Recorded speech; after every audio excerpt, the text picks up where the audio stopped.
नमस्कार, जम्मू कश्मीर का ये बुलेटिन देख रहे हैं आप और मैं हूं प्रियंका गुप्ता आपके साथ। बुलेटिन की शुरुआत करेंगे जम्मू की खबर से, क्योंकि जम्मू में जहां कोरोना केसेस का ग्राफ बढ़ता हुआ नजर आ रहा है, वहीं पर जम्मू में अब डॉक्टरों और पैरामेडिकल स्टाफ पर भी कोरोना हावी होता नजर आ रहा है। कोरोना का हॉटस्पॉट अब गवर्नमेंट हॉस्पिटल गांधीनगर बन चुका है, क्योंकि अस्पताल में 4 सर्जन कोरोना पॉजिटिव पाए गए हैं। पिछले दिनों कुछ डॉक्टरों में भी कोरोना की पुष्टि हुई थी। बताया जा रहा था कि कुछ नर्स भी वहां पर कोरोना पॉजिटिव हुई थी। तो इसी के चलते जो पैरामेडिकल स्टाफ है, जो डॉक्टर्स हैं, उनका कोरोना पॉजिटिव होना बेहद गंभीर इसलिए है क्योंकि वहां पर जो मरीज हैं बड़ी तादाद में, उन पर भी कोरोना का खतरा हो सकता है और जाहिर तौर पर डॉक्टर्स और पेशेंट्स का जो कांटेक्ट हुआ होगा, उसके बाद कोरोना का प्रकोप है वो मरीजों पर भी बरस सकता है। फिलहाल जम्मू की हम बात कर रहे हैं। तस्वीरें गवर्नमेंट हॉस्पिटल गांधीनगर की आप देख रहे हैं, जहां पर कोरोना का प्रकोप बढ़ता हुआ नजर आ रहा है, क्योंकि अब गवर्नमेंट हॉस्पिटल गांधीनगर के डॉक्टरों पर, वहां के पैरामेडिकल स्टाफ पर कोरोना हावी हो रहा है। कोरोना का हॉटस्पॉट बन चुका है अब ये अस्पताल, और अस्पताल में आज बताया जा रहा है कि अभी आज खबर आई है कि 4 सर्जन कोरोना पॉजिटिव पाए गए हैं और इससे पहले भी कई डॉक्टर्स, नर्स वहां पर कोरोना पॉजिटिव पाए गई। तो इसी के चलते आपको अब तक तमाम जानकारी पहुंचाएंगे, क्योंकि बेहद गंभीर मामला है। अब प्रशासन की तरफ से क्या कुछ एहतियातन कदम उठाए जा रहे हैं वो आप तक पहुंचाएंगे, क्योंकि बेहद ज्यादा जरूरी है इस वक्त फैसला लेना, एहतियातन कदम उठाना, ताकि कोरोना पॉजिटिव जो मामले अस्पताल में बढ़ रहे हैं वो उनकी जो तादाद है वो कम हो। चलिए हमारे सीनियर साथी विनोद कुमार ज्वाइन कर चुके हैं। विनोद जी, बताइएगा, क्योंकि बेहद गंभीर है गवर्नमेंट हॉस्पिटल गांधीनगर, जहां पर काफी तादाद में मरीज भी बढ़ती हैं, उसी के चलते अब डॉक्टर्स का एक एक करके या पैरामेडिकल स्टाफ का एक एक करके कोरोना पॉजिटिव आना, क्या कहेंगे इस पे? में कुछ डॉक्टर और पैरामेडिकल स्टाफ आए थे जो ओटी में काम करते थे, ऑपरेशन थिएटर में कार्यरत थे, और अब 4 सर्जन भी पॉजिटिव आए हैं। इट मीन्स कि अब वहां पर ओटी का काम पहले से, ऑपरेशन थिएटर का काम पहले से बंद हो गया था, अब सर्जरी ऑलमोस्ट बंद कर दी जाएगी। बड़ी बात यह है कि डॉक्टर्स जो इस प्रोफेशन, इस पेशे से जुड़े होते हैं, उनको पहले से ही खास ध्यान रखना चाहिए। उनको कोविड अप्रोप्रिएट बिहेवियर का पता होना चाहिए, उनको एसओपीज का पालन करना चाहिए। लेकिन अनफॉर्चुनेटली कुछ केसेस ऐसे आए हैं जिसमें मामले जो सर्जन भी है, कुछ डॉक्टर्स भी है, कुछ पैरामेडिकल स्टाफ के लोग हैं जो पॉजिटिव मिले हैं। अब उस सारे एरिया की, ऑपरेशन थिएटर की पहले भी उसको सैनिटाइज किया गया था और नए सिरे से उसको सैनिटाइज किया जा रहा है। और फिलहाल जो हमारे पास इंफॉर्मेशन आई है, जो गांधीनगर सब डिस्ट्रिक्ट हॉस्पिटल है, उस हॉस्पिटल में किसी तरह का कोई सर्जरी नहीं होगी। फिलहाल ऑपरेशन टाल दिया गया है। बिल्कुल। वहीं पर अब जो प्रशासन है उसकी तरफ से क्या कुछ एहतियातन कदम उठाए जा रहे हैं? जो हॉस्पिटल एडमिनिस्ट्रेशन है उनकी तरफ से क्या कुछ अब इन मामलों को कम करने के लिए स्टेप्स लिए जा रहे हैं, उस बारे में भी बताइएगा, क्योंकि एक तो हो गया एहतियातन कदम उठाना और दूसरा खुद ही सेंस ऑफ रिस्पॉन्सिबिलिटी को समझना, ताकि इस तरह के जो मामले हैं वो ज्यादा तादाद में ना आए। देखिए, कुछ रोज पहले ही गवर्नमेंट मेडिकल कॉलेज में एडमिनिस्ट्रेशन ने, पुलिस ने मिलकर के एक अभियान चलाया था, और जो लोग एसओपीज को पालन नहीं कर रहे थे, जिन लोगों ने मास्क नहीं पहना था, उन लोगों को पेनल्टी डाली गई, जुर्माना डाला गया। अब ऐसा ही गांधीनगर हॉस्पिटल में भी जो पेशेंट्स आ रहे हैं, जो डॉक्टर्स आ रहे हैं, वो एसओपीज का पालन कर रहे हैं। जो दूरी, जो डिस्टेंस मेंटेन करके रखना होता है, उसको भी डिस्टेंस भी मेंटेन किया जा रहा है, मास्क पहने जा रहे हैं, सैनिटाइज किया जा रहा है, रैंडम टेस्टिंग हो रही है और टेस्टिंग को और बढ़ा दिया गया है। यानी जो मरीज आ रहे हैं उनकी रैपिड और आरटीपीसीआर भी टेस्ट हो रहे हैं, उनको पूरा ध्यान रखा जा रहा है। दूसरी ओर डॉक्टर्स, पैरामेडिकल स्टाफ को इस चीज का एहसास हो गया है कि वो इस चपेट में ना आ जाए, क्योंकि अगर सर्जन भी आ गए हैं, डॉक्टर्स भी आ गए, पैरामेडिकल स्टाफ भी आ गया, इट मीन जो लोग बचे हुए हैं वो कम से कम जो एसओपीज है उसका पूरी तरह से पालन करें। ऐसा ही गांधीनगर हॉस्पिटल में किया जा रहा है। एडमिनिस्ट्रेशन की तरफ से, अस्पताल प्रबंधन की तरफ से सबको हिदायतें जारी कर दी गई हैं कि आप वक्तन वक्तन सैनिटाइज कीजिए, मास्क पे किसी तरह का कोई कॉम्प्रोमाइज ना कीजिए और कोशिश कीजिए कि 2 गज की दूरी जो है वो बनाए रखें। शुक्रिया विनोद जी इस पर जानकारी देने के लिए। विनोद कुमार हमारे से ज्वाइन किए हुए थे। जिस तरह से वो बता रहे थे कि अब सबको समझ आ गया है, क्योंकि एक एक करके जो कोरोना पॉजिटिव मामले सामने आ रहे हैं उसके चलते अब एसओपी का पालन किया जा रहा है, मास्क पहने जा रहे हैं, सोशल डिस्टेंसिंग का पालन किया जा रहा है, सैनिटाइज किया गया है, कॉन्टैक्ट ट्रेसिंग करके तमाम जो पेशेंट्स हैं उनका भी आरटीपीसीआर टेस्ट जो है वो करवाया जा रहा है।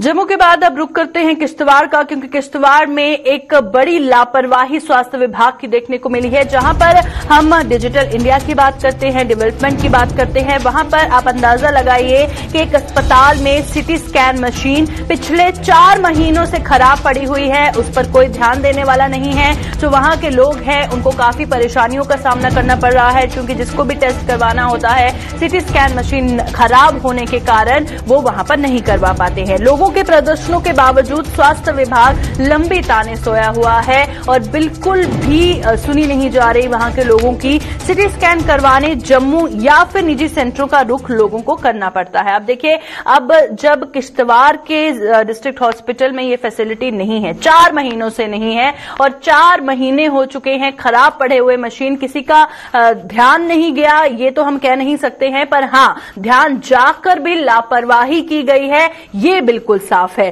क्योंकि अब जबकि डिस्ट्रिक्ट हॉस्पिटल में सिटी स्कैन की सुविधा नहीं है, अब उनको जम्मू का रुख करना पड़ता है, इतनी दूर जम्मू आना पड़ता है, या फिर प्राइवेट सेंटर्स में उनको जाना पड़ता है, जिससे जो लोग एफर्ट नहीं कर पाते हैं उनको काफी परेशानियों का सामना करना पड़ता है। पर स्वास्थ्य विभाग लंबी ताने सोया हुआ है और बिल्कुल भी इस ओर ध्यान नहीं दे रहा है। तो चलिए, किश्तवाड़ से हमारे संवाददाता अजय शान ज्वाइन कर चुके हैं। अजय, बताइएगा, 4 महीने से सिटी स्कैन मशीन खराब पड़ी हुई है, कोई ध्यान नहीं दे रहा है। स्वास्थ्य विभाग के किसी ऑफिसर से आपकी बातचीत हुई, उनका क्या कहना है कि क्या वजह आन पड़ी जो 4 महीने से उनको मशीन ठीक कराने का टाइम नहीं मिला? देखिए प्रियंका, करीब 4 महीने से जब सेकंड वेव अपने चरम सीमा पर थी कोविड की, तो तब से ये मशीन खराब पड़ी हुई है। बताया जा रहा है कि इसका जो पावर सप्लाई के लिए यूपीएस है वो खराब पड़ा है और 8 से 10 लाख रुपए इस पे खर्च आता है। कहीं ना कहीं फंडिंग के इनका अरेंज नहीं हुई, जो पहले बात में बताई गई फंड्स अरेंज नहीं है। लेकिन अभी जो हमारे पास खबर है कि इसके लिए टेंडर यूनाइट किए गए हैं और आने वाले कुछ समय में ये जरूर किश्तवाड़ पहुंचेगी। लेकिन तब तक जो दिक्कतें लोगों को हो रही हैं वो एक बड़ा मामला खड़ा हुआ है, क्योंकि लोगों ने इसको लेके प्रोटेस्ट भी किया। कई बार इन्होंने प्रोटेस्ट करते हुए आलिया अथॉरिटीज तक बात पहुंचाई, लेकिन जिस तरह से, जिस रफ्तार से इस पर एक्शन होना चाहिए था, क्योंकि आपको पता है कि जब तक इन्वेस्टिगेशंस कंप्लीट नहीं होगी, डॉक्टर्स ट्रीटमेंट पूरा नहीं कर पाएंगे, तो उसके चलते एक छोटे से मसले के लिए भी लोगों को डोडा या जम्मू का रुख करना पड़ रहा है। तो जहां इस इलाके की ज्यादातर आबादी जो है गरीब तबका है, तो वही इतना बड़ा बोझ उन पर डालना। यहाँ पर पूरे डिस्ट्रिक्ट में एक ही मशीन है जो भी डिस्ट्रिक्ट हॉस्पिटल में है, और वो भी पूरी तरह से नॉन फंक्शनल है, जिसके चलते यहाँ की गरीब आवाम को भारी दिक्कतों का सामना करना पड़ रहा है। उसके ऊपर ये एरिया एक्सीडेंटल प्रोन है, मिलिटेंसी प्रोन है। तो इस तरह के मशीन्स के नॉन फंक्शन होना 4 से ज्यादा महीने होने को हैं। कहीं न कहीं क्षेत्र को नजरअंदाज करने का आरोप लगाया जा रहा है विभाग पर, क्योंकि लोगों का कहना है कि अगर विभाग समय पर कदम उठाता तो जो मामला अब कहीं ना कहीं सक्रियता नजर आ रही है, तो पिछले 5-4 महीने में कुछ नहीं हुआ, जिसके चलते लोगों में नाराजगियां जरूर देखी जा रही हैं प्रियंका। बिल्कुल, और वहीं पर अब जबकि वहां के लोग हैं, अब उनको जम्मू का रुख करना पड़ रहा है या फिर उनको निजी सेंटरों में जाना पड़ रहा है, पर ये भी समझने वाली बात है कि जो लोग एफर्ट नहीं कर सकते इतनी दूर आना या प्राइवेट सेंटरों में जाना, उनके लिए क्या, वो किस तरह से अपना इलाज करवा रहे हैं? देखिए, यहाँ पर अगर इस तरह के कोई पेशेंट है तो पहले उसको एम्बुलेंस अरेंज करनी है। एम्बुलेंस आपको मुफ्त में नहीं मिलेगी, वो भी आपको पेमेंट करके मिलेगी। कुछ एनजीओ बेशक यहाँ पर सक्रिय हैं जो इसको फाइनेंस करती हैं, डीजल वगैरह देती हैं, अपनी गाड़ियां दे रही हैं, लेकिन फिर भी कहीं ना कहीं लोगों को दूसरों के सामने, खासकर जो गरीब तबका है, हाथ फैलाने पड़ रहे हैं। जो सुविधा एट डोर स्टेप दिए जाने के दावे सरकार की तरफ से किए जा रहे थे, वो अब खोखले नजर आते यहाँ साफ दिख रहे हैं, क्योंकि करीब 4 से 5 महीने ऊपर से जबकि थर्ड वेव कोविड की जो दस्तक दे रही है, ऐसे में सिटी स्कैन एक अहम टेस्ट माना जाता था। लेकिन इस सब के बीच जिस तरह से यहाँ के सिस्टम को नजरअंदाज किया गया है, पोस्टें खाली हैं, दूसरे कई मसले हैं, और खासकर जो सीटी स्कैन कई महीनों से लंबित पड़ी खराब पड़ी है, तो उसके चलते जो गरीब आवाम है कहीं ना कहीं कई लोग तो चंदा करके भीख मांग के बाहर खासकर डोडा या जम्मू जा रहे हैं इलाज करके, क्योंकि किश्तवाड़ डिस्ट्रिक्ट में भी प्राइवेट सेक्टर में भी इस तरह की कोई मशीन नहीं है। ये सबसे बड़ी मामला ये बन गया है कि आपको अगर सीटी स्कैन का टेस्ट कराना है डोडा जाना पड़ेगा या डोडा से आगे आपको जाना पड़ेगा। तो आप खुद अंदाजा लगा सकते हैं कि तब तक पेशेंट जिसको चोट लगती है उसकी हालत क्या होगी, उसका ट्रीटमेंट कैसे होगा। तो एक बड़ी समस्या यहाँ पर खड़ी हो गई है। उम्मीद तो जता रहे हैं कि आने वाले समय में ये जो मशीन का जो सप्लाई पावर का सिस्टम है वो ठीक हो जाएगा, लेकिन जैसे पहले भी एश्योरेंस दिए गए इस बार भी एश्योरेंस है। देखने वाली बात होगी कि ग्राउंड पे रियलिटी क्या होती है। जी बिल्कुल, शुक्रिया अजय तमाम जानकारी देने के लिए और ग्राउंड से सच्चाई पहुंचाने के लिए, क्योंकि हायर अथॉरिटीज को ये समझने की जरूरत है कि जहां पर आप बड़े बड़े दावे करते हैं डेवलपमेंट के, विकास के, जहां पर बताया जाता है कि डिजिटल इंडिया की बातें होती हैं, वहां पर एक बेसिक सुविधा, स्वास्थ्य सुविधा नहीं है लोगों के पास। और उसी के चलते उम्मीद करते हैं कि जल्द से जल्द ये जो स्वास्थ्य विभाग के ऑफिशियल्स हैं उनकी जवाबदेही हो कि क्यों 4 महीने से सीटी स्कैन की जो मशीन है उसे ठीक नहीं किया गया है।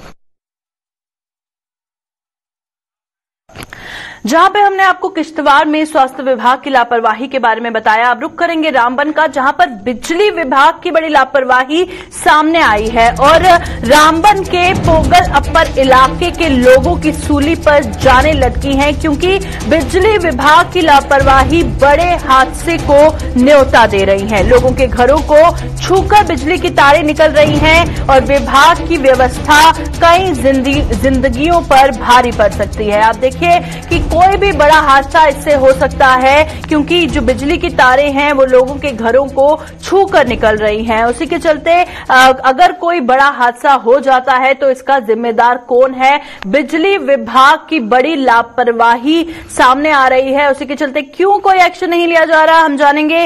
रामबन से हमारे संवाददाता नदीम ज्वाइन कर चुके हैं। नदीम, बताइएगा कि रामबन का जो पोगर अपर इलाका है, यहाँ के लोग इतनी देर से मुश्किलात में हैं, आवाज उठा रहे हैं कि हमारी जानों को खतरा है, क्यों कोई एक्शन नहीं लिया जा रहा है इस हवाले से?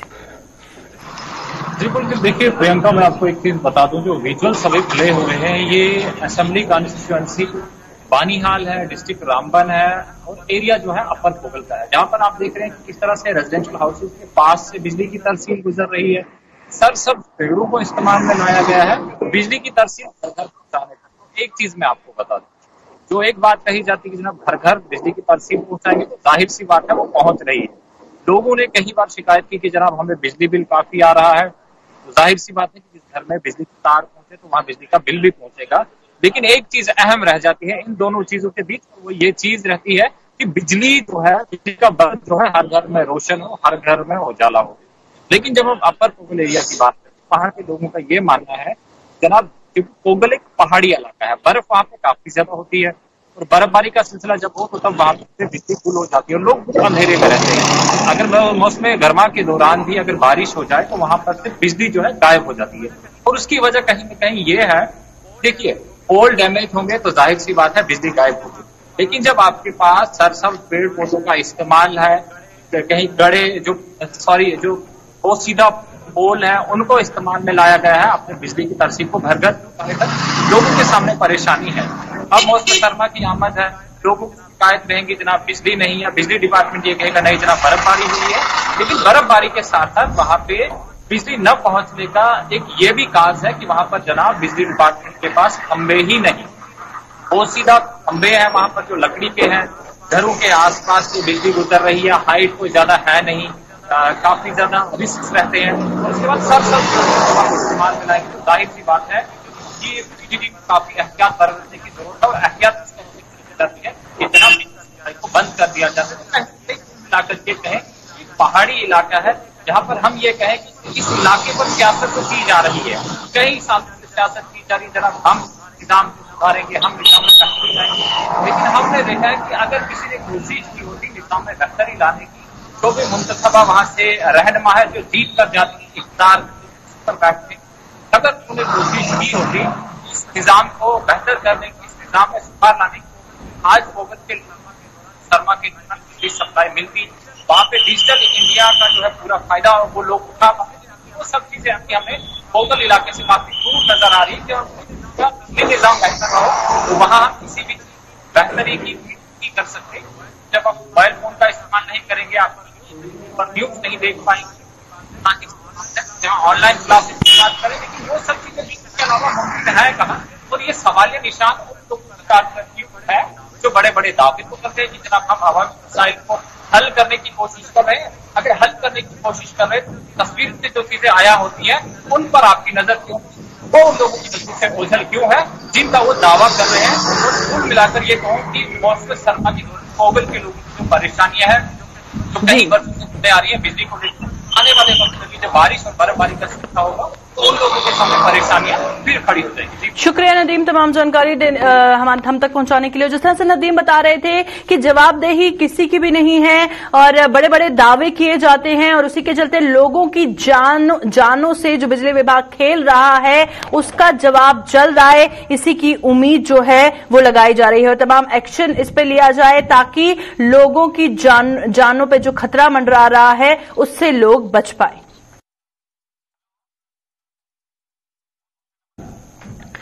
कश्मीर का हैदरपुरा एनकाउंटर, जिसके बाद कश्मीर का माहौल बदल गया।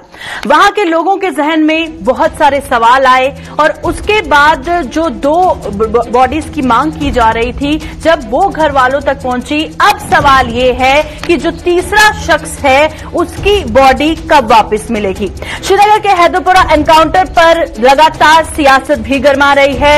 एनकाउंटर में मारे गए तीसरे शख्स का जो शव है परिजनों को लौटाने की मांग तेज हो रही है। मजिस्ट्रियल इंक्वायरी से भी सियासी दल खुश नजर नहीं आ रहे हैं और एनकाउंटर की जुडिशियल इंक्वायरी करवाने की मांग लगातार उठ रही है।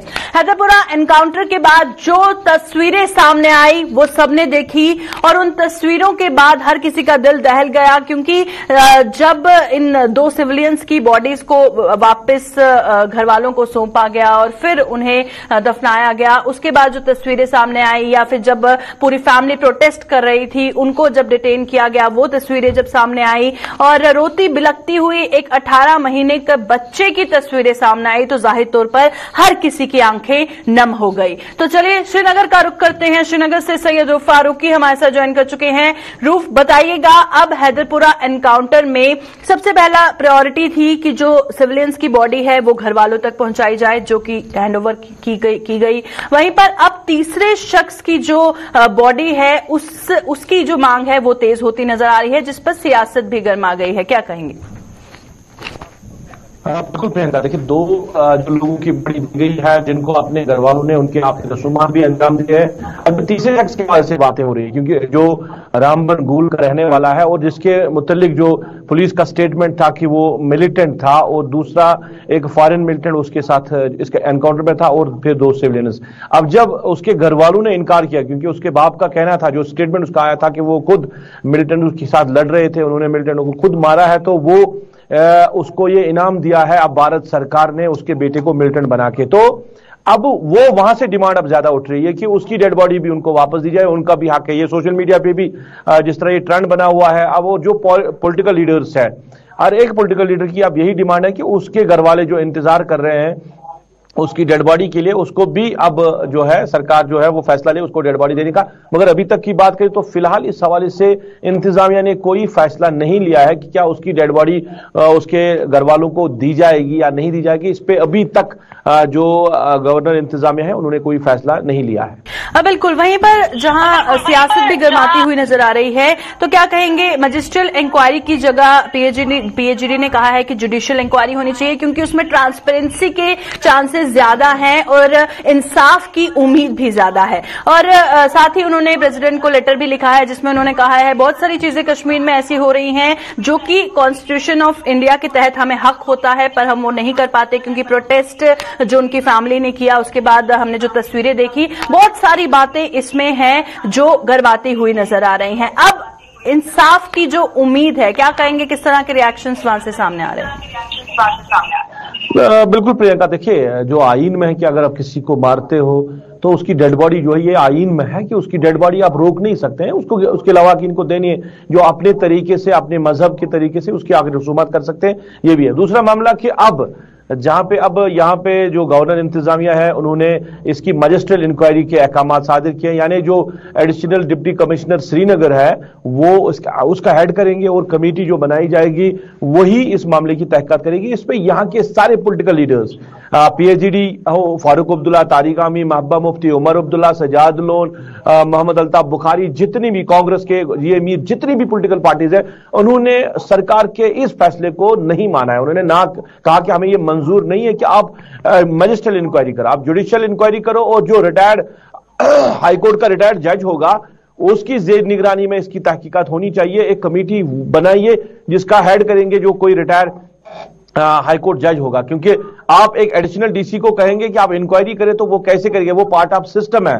तो जिन लोगों ने ये किया, एडमिनिस्ट्रेशन ने ये किया, इस मामले में पूरी तरह मुलव्वस थे, तो वो कैसे इसका जो सही प्रूफ जो है वो सामने ला सकते हैं। तो ये कहीं ना कहीं अब आवाज उठ रही है। अब सरकार किस तरह इस मामले को देखेगी, क्या वाकई में सरकार जो है अपना फैसला बदलेगी और मजिस्ट्रियल इंक्वायरी के बजाय आप जुडिशियल इंक्वायरी के अहकाम सादिर करेंगे, अभी सामने कुछ नहीं आ रहा है। मगर डिमांड जो है वो जुडिशियल इंक्वायरी क्या है, चाहे हम लॉयर्स की बात करें, सिविल सोसाइटीज की बात करें, पॉलिटिकल पार्टीज की बात करें, सोशल मीडिया पे जो ट्रेंड बना हुआ कि नहीं जुडिशियल इंक्वायरी होनी चाहिए और हकाइक जो है वो सामने आने चाहिए कि क्या असल वाका हुआ था, क्या मामला था, क्यों आम शहरियों को मारा गया है। अब बिल्कुल आखिर में बताइएगा रूफ जी, कश्मीर की अगर हम बात करें, एक हो गया बॉडीज वापस करना, दूसरा हो गया इंसाफ मिलना, पर तीसरा हो गया माहौल को सामान्य करना, क्योंकि हैदरपुरा एनकाउंटर के बाद जिस तरह का माहौल वहां पे बना हुआ है और आम आवाम का उस पर क्या कुछ कहना है?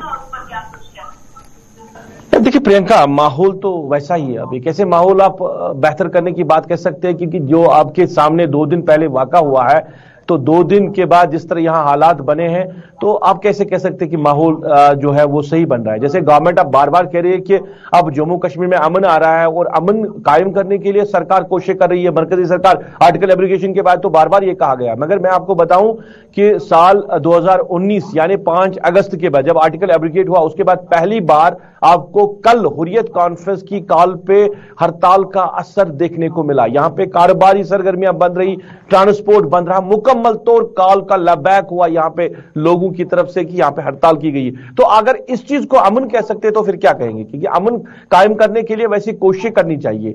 आपको लोगों को अपने साथ आगे लेके चलना है, वैसी चीजें नहीं हो रही है। हैदरपुरा वाकये के बाद कहीं ना कहीं हालात बदल रहे हैं और जो पिछले एनकाउंटर्स हुए हैं जहां पे जिनको फेक एनकाउंटर्स का नाम दिया गया, क्योंकि पुलवामा का वो जिसके वालिद ने कब्र खोद के रखी है, वो भी सामने आ रहा है कि मुझे क्यों नहीं इंसाफ मिल रहा है। तो कहीं ना कहीं यहाँ के आप जो लीडर्स है या सिविल सोसाइटीज है या वुकला है, वो कह रहे हैं कि सारे मामला की अब जांच होनी चाहिए, जितने भी लोग मिसिंग है जिनको फैक एनकाउंटर्स में मारा गया। तो अमन अभी नहीं कह सकते कि अमन पूरी तरह है, पर यह कह सकते हैं कि आज थोड़े बहुत हालात जो है वो सामान्य हो गए हैं श्रीनगर में या हैदरपुरा में। कल हड़ताल के बाद आज थोड़ा बहुत ट्रांसपोर्ट देखने को मिला, आज कारोबारी सरगर्मियां फिर से आहिस्ता आहिस्ता से खुलने लगी है। शुक्रिया रूफ, इस पर चर्चा करने के लिए हमारे साथ सैयद रूफ फारूकी श्रीनगर से ज्वाइन किए हुए थे। जिस तरह से वो बता रहे थे हालात बदले हैं, माहौल सामान्य करने के जो दावे किए जाते हैं फिलहाल ग्राउंड पर नहीं दिख रहा है, क्योंकि हैदरपुरा एनकाउंटर के बाद हर कोई डिस्टर्ब है, क्योंकि हर कोई इंसाफ की उम्मीद कर रहा है और आने वाला वक्त बताएगा कि कितनी जल्दी जो है इंसाफ मुकम्मल होता है। प्रधानमंत्री नरेंद्र मोदी द्वारा 3 कृषि कानूनों को वापस लेने की घोषणा के बाद भी संयुक्त किसान मोर्चा ने आंदोलन को जारी रखने की बात कही। संयुक्त किसान मोर्चा की इस घोषणा के बाद देश में फिर सियासत गर्मा गई है। संयुक्त किसान मोर्चा की इस घोषणा को लेकर जम्मू कश्मीर के पूर्व डिप्टी सीएम कविंदर गुप्ता ने किसान नेता राकेश टिकैत पर निशाना साधा। कविंदर गुप्ता के मुताबिक राकेश टिकैत जैसा नेता किसानों के हितों का नहीं बल्कि देश में अराजकता फैलाने का काम कर रहे हैं। वहीं प्रदेश कांग्रेस ने संयुक्त किसान मोर्चा के फैसले का समर्थन किया और प्रदेश कांग्रेस के प्रवक्ता कपिल सिंह ने कहा कि मोदी सरकार जनता में अपना विश्वास खो चुकी है और यही कारण है कि प्रधानमंत्री की घोषणा के बाद भी किसान उनके ऐलान से सहमत नहीं दिख रहे। इसके अलावा अन्य दलों के नेताओं का क्या कुछ कहना था, आइए आपको दिखाते हैं। जो लोग किसानों के नेता बने बैठे हैं, टिकैत जैसे लोग, वो विदेशी ताकतों के बल पर काम कर रहे हैं। वो उनका मतलब ये किसानों के हित के लिए नहीं, उनका मतलब है हिंदुस्तान में अफरा तफरी फैलाना। तो ये पहले से ही टूल किट जो जारी की गई थी ग्रेटा थनबर्ग की तरफ से या मियां खलीफा की तरफ से, उसका हिस्सा है। ये चाहते नहीं कि आंदोलन खत्म हो, ये कहते कि हिंदुस्तान में किसी न किसी प्रकार की अफरा तफरी फैलाए रखे। कि ये तो उनको समझने की बात है, जब सब चीजें एक जिम्मेवार व्यक्ति देश का प्रधानमंत्री ऐसी बातें करते हैं, उसके बाद ये लोग, आपने पहले ही देखा कि जो लाल किले पर हुआ, जिस प्रकार से ये खालिस्तान वाली ताकतें, कुछ दूसरी ताकतें उसको खराब करना चाहती हैं हिंदुस्तान के माहौल को, ये उसी का हिस्सा है। जब प्रधानमंत्री ने कह दिया तो इस चीज को समझना चाहिए।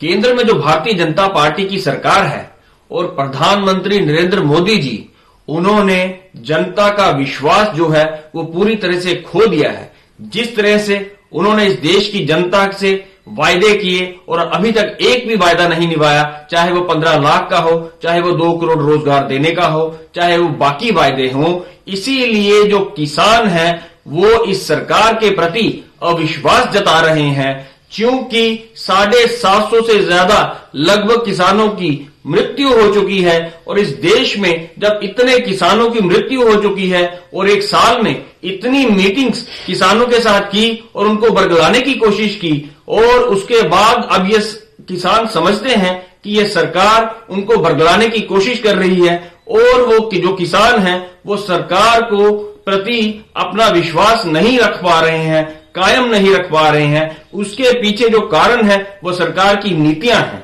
लेकिन इसके लिए कानूनी प्रक्रिया का संपन्न होना भी बहुत लाजमी है। पार्लियामेंट के अंदर रूलिंग पार्टी को बिल लाना होगा और उस प्रक्रिया के तहत जो संविधान में निश्चित की गई है उसके मुताबिक इन तीनों कानूनों को विड्रॉ करना होगा।